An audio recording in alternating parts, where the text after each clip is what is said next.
Welcome to another edition of the CEO's blog, and one of our main highlights this year in New South Wales was the industry conference, where Lyle Gorman, our keynote speaker, had a big weekend, just like you have, John. Certainly, Amanda, and I must say, up Cronulla.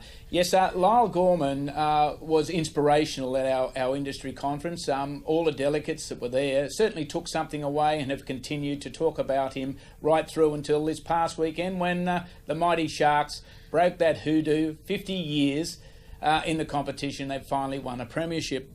And what is interesting about the 50-year part, Amanda, is it's the 50th running of the Miracle Mile next year. So it all ties well together. Harness racing, rugby league, the Sharks, we're all on a roll. I wonder if Lenny the Shark will win the Miracle Mile. Well, there you go. You're ahead of the game, Amanda, ahead of the game. So anyway, well, on the weekend, it was a bit of a strange weekend in harness racing New South Wales, because usually on this long weekend we have the Eugowra Carnival Cups.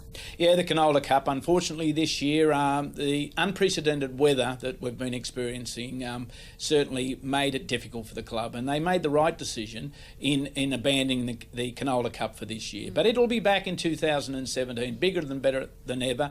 But this rain is really causing us havoc, where we've been losing race meetings, and more so when people don't really realise that as we look down into the future, we've got so many infrastructure projects about to roll, and they will be delayed, naturally delayed, because the construction industry is just a bog with the ground swell of water and what have you. So yes, there's a few things that are impacting on us, but we'll pull through and we'll go forward. Yeah, well, it's nice to see Bathurst had a meeting on Monday, and they had the $12,000 race won by Jared Ouchen, so it was nice to see participants getting something anyway. Yes, certainly, and I must congratulate first the Eugowra Club for making that tough decision, but secondly Danny Dwyer and his team for putting the meeting on.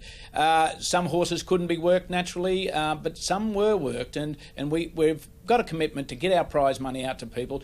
Also, we have a commitment to the TAB and other wagering operators, of course, to put on a betting product. So that's what we did, that's what we came up with, and the successes were there. Yeah, well, talking about commitments, our junior drivers put in a lot of work and are very committed in doing what they're doing. And this week there was an announcement of the nominees for the Encouragement Junior Driver Awards, which will be announced at the awards night here in Sydney on October 29. Yeah, well, firstly, the awards night is a night to go to. So all participants, I recommend you make the effort, come along, enjoy, congratulate those winners, be part of the industry, and also compliment those who are nominated. But with the junior drivers, what's really good about that for this year is that the one of the five from the country and one of the five from the metropolitan, they will actually receive a 2-week well, we'll call it a holiday in New Zealand, but it's a working holiday,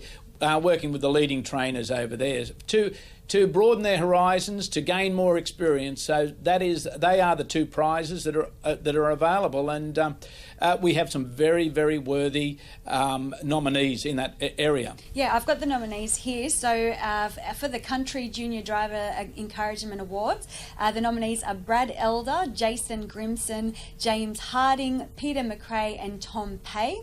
Whereas for the Metropolitan Junior Driver Encouragement Awards, the nominees are Stephanie Lippiat, Martel Maguire, Ellen Rickson, Joe Taffy and Nathan Juereb. And all very worthy nominations. I wish them all the best. I'm not sure who will win it, but I know whoever the winner is will go on and be outstanding in our industry, as will all those other nominees and all those other younger people who have missed out this year, but there's always next year, whilst ever they're under the age of 23. Yes, and look, John, I know you're very strict with attire. Would a hat like that be acceptable at the awards night? Well, probably for this year. For this year, that would be acceptable. Right. It's not fancy dress, but it's come along to the awards night and really have a good night. Yeah, it always is a good night. Well, thanks, John, for joining us again for another edition of the CEO's blog, and we'll catch up again next week. Yes, and it won't be Shark TV. It'll be Back to Trots TV next week. All right, there you go. Thank you.